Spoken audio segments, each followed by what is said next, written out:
மகாத்மா காந்தி தேசிய ஊரக வேலை உறுதி திட்டத்தை மாற்ற நினைக்கும் ஒன்றிய அரசை வன்மையாக கண்டிக்கின்றேன். மகாத்மா காந்தி தேசிய ஊரக வேலை உறுதி திட்டத்திற்கு பதிலாக புதிதாக விக்சித் பாரத் ஜி ராம் ஜி என்ற புதிய மசோதாவை இன்று நாடாளுமன்றத்தில் ஒன்றிய அரசு அறிமுகப்படுத்தியுள்ளது. முதலில் தேசப்பிதா மகாத்மா அவர்களின் பெயரை நீக்கிவிட்டு யாருக்கும் புரியாத சமஸ்கிருத இந்தி மொழியில் விக்சித் பாரத் ஜி ராம் ஜி என்று பெயரை சூட்டியுள்ளார்கள். அது மட்டுமல்ல, இந்த மசோதா நிறைவேற்றப்பட்டால் இன்னைக்கு உங்களுக்கே தெரியும், 100 நாள் வேலை திட்டங்கிறது பேரளவுக்கு தான் 100 நாள் வேலை திட்டம். 60 நாள் 50 நாட்கள் கூட கிடைக்கிறது கிடையாது. ஆனா இந்த மசோதா நிறைவேற்றப்பட்டால் அந்த நீ இப்போ கிடைக்கிற 60 நாட்கள் 50 நாட்கள் கூட இனி கிராமத்தில் இருக்கிற ஏழை ஜனங்களுக்கு கிடைக்க போறது கிடையாது. அவங்க என்ன சொல்றாங்கன்னா, இனிமே இதற்குண்டான நிதி நிர்ணயம் ஒன்றிய அரசு தான் நிர்ணயம் செய்ய போகுது. முன்னாடி எப்படி டிமாண்ட் ட்ரிவனா இருந்தது, அதற்கு பதிலா இவங்க இந்த ஒவ்வொரு மாநிலத்துக்கும் எவ்வளவு தேவைப்படுகிறது இவங்க நிர்ணயம் செய்ய போறாங்க. அதனால கிடைக்கிற அந்த 60 நாள் கூட இன்னைக்கு கிடைக்க போறது கிடையாது. இன்னொன்று என்னன்னா, இந்த திட்டத்திற்கு அதாவது அந்த 100 நாள் பணியாளர்களுடைய ஊதியம் அது 100% ஒன்றிய அரசு தான் இதுவரை கொடுத்துட்டு இருந்தாங்க. இப்போ இந்த மசோதா நிறைவேற்றப்பட்டால் ஒன்றிய அரசுடைய பங்களிப்பு 100%லிருந்து 60% குறைச்சிடுறாங்க. அப்போ கிட்டத்தட்ட 40% மாநில அரசுகள் தான் கொடுக்கணும். அதே மாதிரி பொருட்களுக்கு உண்டான அந்த இது பொறுத்த வரைக்குமே ஒன்றிய அரசுடைய பங்களிப்பு 75 விழுக்காடுலேருந்து 60 விழுக்காடாக குறைச்சிடுறாங்க. இப்போ அதுக்கும் மாநில அரசுடைய பங்களிப்பு ஜாஸ்தியாது. தமிழ்நாட்டுக்கு மாத்திரம் இந்த மசோதானால ஆண்டுதோறும் கிட்டத்தட்ட 4300 கோடி அதிக செலவு ஆக போகுது. இப்போ ஒரு 3 விஷயங்கள் இதில் முக்கியமா. ஒன்று எப்படி நமக்கு தேசிய கீதம் முக்கியமோ, நம்ம விடுதலை இந்தியாவுடைய இன்னைக்கு இருக்கிறன்னா முக்கிய காரணம் தேசப்பிதா மகாத்மா காந்தி. அவரை பேரை எடுத்துட்டு இவங்க அந்த புதிய ஒரு பேரை வச்சிருக்கிறாங்க, புரியாத பேரு. அதுவுமே பார்த்தீங்கன்னா அது சமஸ்கிருதமா ஹிந்தின்னு கூட தெரியல நமக்கு. இன்னைக்கு அதை நாங்கள் ரொம்ப எல்லா நாடாளுமன்ற உறுப்பினர், எதிர்கட்சி சார்ந்த நாடாளுமன்ற உறுப்பினர்கள் அதை கண்டித்து இன்னைக்கு நாங்கள் இந்த மசோதா நிறைவேற்றப்படக்கூடாது அப்படின்னு சொல்லி சபையில் நாங்கள் குரல் எழுப்பி நாங்கள் வெளிநடப்பு செஞ்சுருக்கிறோம். நாங்கள் இது ஏழைகள் கிராமப்புற ஏழைகளுக்கு ஒரு எதிரான ஒரு மசோதாவாக நாங்கள் பார்க்குறோம். நாங்கள் அதே மாதிரி மாநிலங்களுக்கு கூடுதல் நிதிச்சுமையை இந்த மசோதாவால் வரப்போகுது. ஏற்கனவே உங்களுக்கு தெரியும், பாஜக அல்லாத பிற அரசியல் கட்சிகள் ஆள்கின்ற மாநிலங்களுக்கு நிதியை ரொம்ப குறைச்சிட்டாங்க, திட்டங்களை கொடுக்கறது கிடையாது. இப்போ இந்த முக்கியமான திட்டம், கிராம ஏழைகளுக்கு உதவுகின்ற திட்டம், அவங்களுக்கு ஒரு வாழ்வாதாரமாக இருக்கிற இந்த திட்டத்தை இந்த திட்டத்தை எடுத்துட்டு அவங்க புதிய ஒரு மசோதா ஜி ராம் ஜிங்கிற ஒரு மசோதாவை கொண்டு வந்திருக்கிறாங்க. நாடாளுமன்றத்தில் போராட்டம் நடத்தின போது பிரியங்கா காந்தி சொல்றாங்க, இந்த மசோதாவினுடைய பேரு மாற்றி அமைக்கிறதுன்றது ஒரு பிரச்சனை இல்லை, ஆனா இந்த மாற்றி அமைக்கிறோம் அப்படின்னு சொல்லிட்டு இந்த திட்டத்தையே ரத்து செய்யறது தான் மத்திய அரசுடைய முடிவா இருக்கு, அதுதான் இதை காட்டுகிறது அப்படின்னு சொல்றாங்க. 100% அதுக்கு உண்மை. ஏனென்றால் நான் சில போன நாடாளுமன்ற கூட்டத்தொடரில் பேசும்பொழுதும் நான் என்ன சொல்லியிருந்தேன்னா, இந்த மன்ரேகா மகாத்மா காந்தி 100 நாள் வேலை திட்டத்துக்கு உரிய நிதியை ஆண்டுதோறும் ஒன்றிய அரசு குறைச்சிட்டு இருக்கா. கடந்த இந்த 10 வருஷத்துல கிட்டத்தட்ட பாதிக்கு மேல இந்த நிதியை 100 நாள் வேலை திட்டம் கூட நிதியை குறைச்சிட்டாங்க.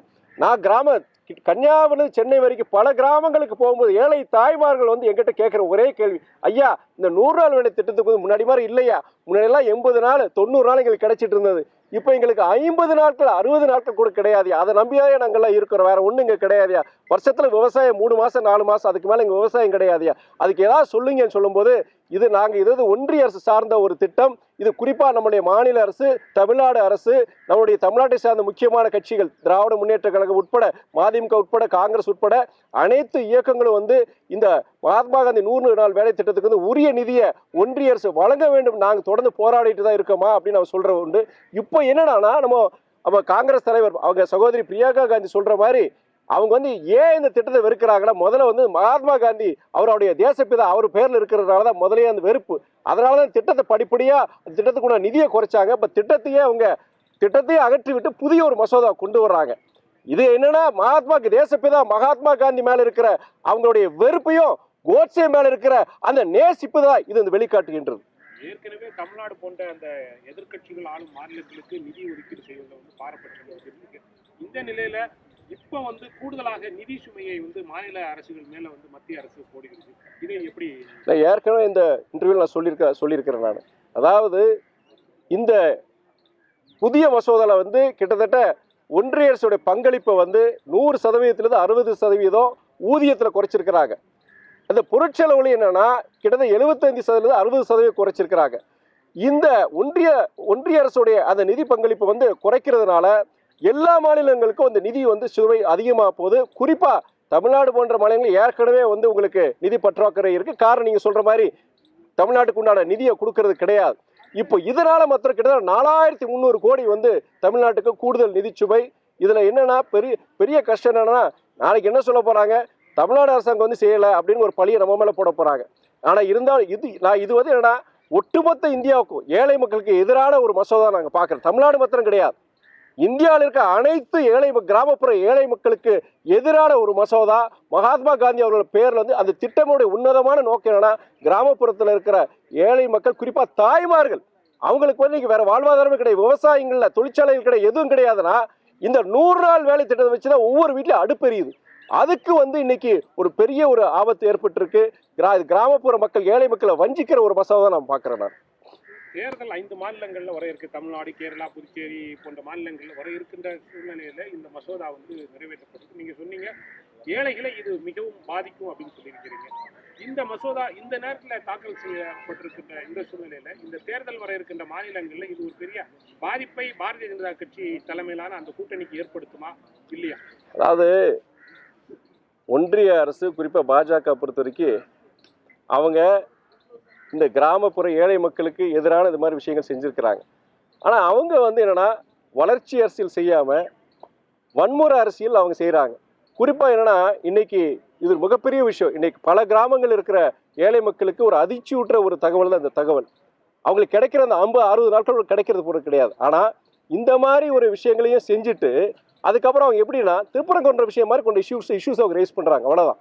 இன்னைக்கு வெஸ்ட் பெங்கால் நமக்கு தமிழ்நாட்டுக்கு திருப்பரங்குன்றம், மேற்கு வங்காளத்துக்கு அங்கே பொறுத்த வரைக்கும் இன்னைக்கு வந்தே மாதத்தை கொண்டு வந்துட்டாங்க. அங்கே சர்ச்சை வந்தே மாதத்தை ஆதரிக்கலாமா வேண்டாமாங்கிற அங்கே இருக்கிற அன்னைக்கு திரிணாமுல் காங்கிரஸுக்கு அன்னைக்கு அங்கே ஒரு சவாலை உருவாக்கி இருக்கிறாங்க.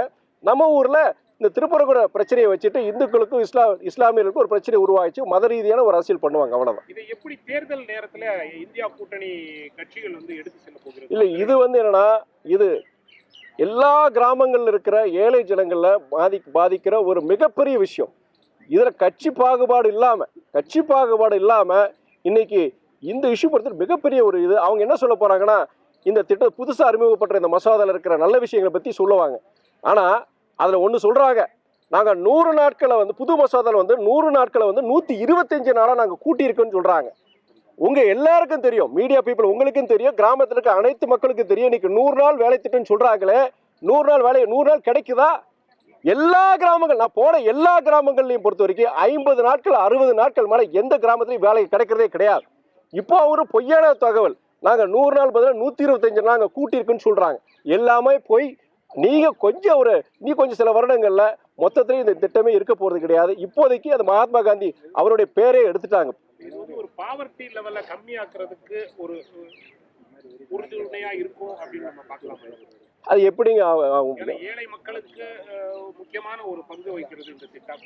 இதை வந்து நாளடைவில் வந்து கால போக்கில் வந்து இதை செயல்படாம போறதுனால ஏழை மக்களுடைய நிலை வந்து குறைவதற்கு வாய்ப்பு. நீங்க தமிழ்நாட்டிலையும் பின்தங்கிய சில மாவட்டங்கள் இருக்கு. அந்த பின்தங்கிய மாவட்டங்கள்ல அங்க விவசாயம் வருஷம் ஃபுல்லாக நடக்கிறது கிடையாது, தொழிற்சாலைகள் கிடையாது. அங்க இருக்கிற கிராமத்திற்கு ஏழை ஜனங்களுக்கு இந்த 100 நாள் வேலை திட்டம் தான் ஒரு வாழ்வாதாரமா இருக்கு. இதை நம்பிதான் இருக்கிறாங்க அவங்க. இதை வந்து என்னன்னா, நீங்க இந்த திட்டத்தை எடுத்துட்டு புதிய அந்த மசோதா கொண்டு வரும்போது மிகப்பெரிய பாதிப்பு அந்த குடும்பங்களுக்கு ஏற்படுத்த போகுது. இது வந்து என்னன்னா, நீங்க தமிழ்நாடு மாத்திரம் கிடையாதுங்க, இந்தியா முழுவதும் இது வந்து ஒரு மிகப்பெரிய பாதிப்பு உருவாகும். இதை வந்து எதிர்கட்சியும் கிடையாது, கட்சி பாகுபாடு இல்லாம அனைத்து அரசியல் இயக்கங்களும் இந்த மசோதா நிறைவேற்றாம மறுபடியும் அவங்க திருப்பி அந்த பழைய அந்த மகாத்மா காந்தி தேசப்பிதா அவர் பேர்ல இருக்கிற அதே அந்த திட்டத்தை நீடிக்கணும். அது இல்லாமல் அந்த 100 நாள் சொல்கிறாங்க இல்லையா, அந்த 100 நாளுக்கு உண்டான இதை வந்து கொடுக்கணும்.